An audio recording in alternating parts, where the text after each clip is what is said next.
នៅតំបន់ភ្នំយីរ៉ូដ៏ត្រជាក់ស្រេបសហភាពសូវៀតឆ្នាំ1959រឿងរ៉ាវដ៏រន្ធត់មួយបានកើតឡើងដែលវិទ្យាសាស្ត្រនៅតែរកចម្លើយមិនឃើញ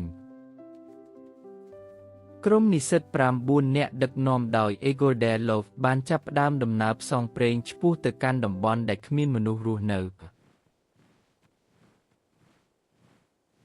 ពួកគេគឺជាអ្នកឡើងភ្នំដែលមានបទពិសោធន៍គ្មាននរណាម្នាក់ដឹងទេថានេះគឺជាដង្ហើមចុងក្រោយរបស់ពួកគេក្នុងពិភពលោកនេះអ្នកស្រុកក្នុងតំបន់បានព្រមានអំពីភ្នំ Foletseko ឬភ្នំនៃអ្នកស្លាប់ប៉ុន្តែក្រុមយុវជនទាំងនេះមិនបានចាប់អារម្មណ៍ឡើយ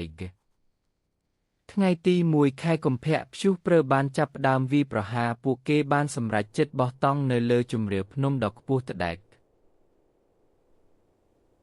យប់នោះសីតុណ្ហភាពបានធ្លាក់ចុះដល់30 អង្សាសេអ្វីម្យ៉ាងដ៏គួរឲ្យខ្លាចបានកើតឡើងនៅខាងក្នុងតង់ដ៏តូចនោះ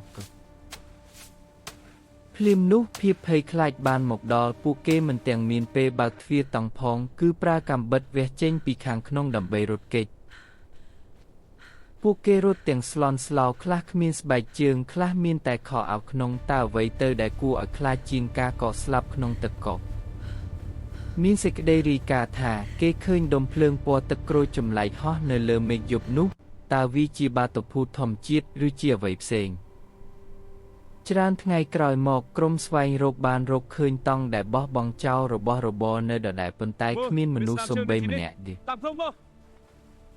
ស្នាមជើងនាំពួកគេទៅកាន់ដើមឈើធំមួយនៅចម្ងាយ 1.5 គីឡូម៉ែត្រនៅទីនោះពួកគេបានជួបនឹងភាពតក់ស្លុតជាខ្លាំង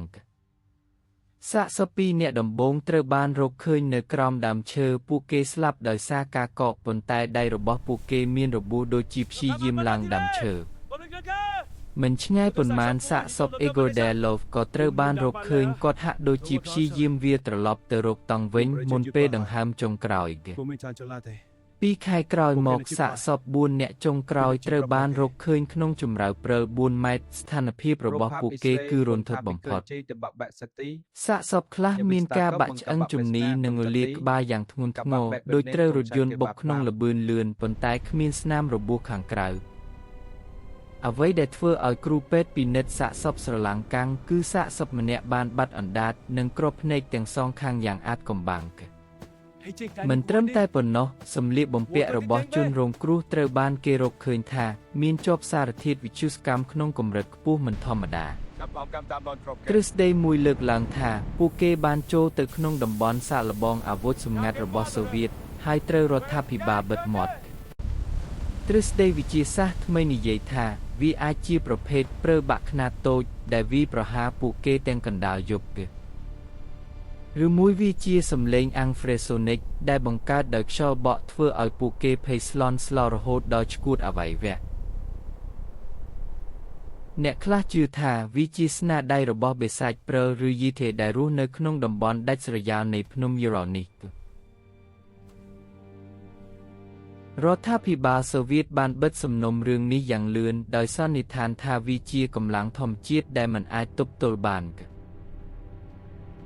67 ឆ្នាំបានកន្លងផុតទៅប៉ុន្តែវិញ្ញាណរបស់យុវជនទាំង9នាក់នៅតែវិលវល់ជាមួយនឹងអាថ៌កំបាំងដែលពិភពលោកមិនទាន់ស្រាយចេញតើមានអ្វីកើតឡើងពិតប្រាកដនៅយប់នោះតើវាជាវិទ្យាសាស្ត្រគ្រោះថ្នាក់ឬជាអ្វីម្យ៉ាងដែលយើងមិនគួរដឹងអាថ៌កំបាំងភ្នំរណៈ Delov Pass នឹងនៅតែជាសញ្ញាសួរដ៏ធំក្នុងប្រវត្តិសាស្ត្រមនុស្សជាតិជារៀងរហូត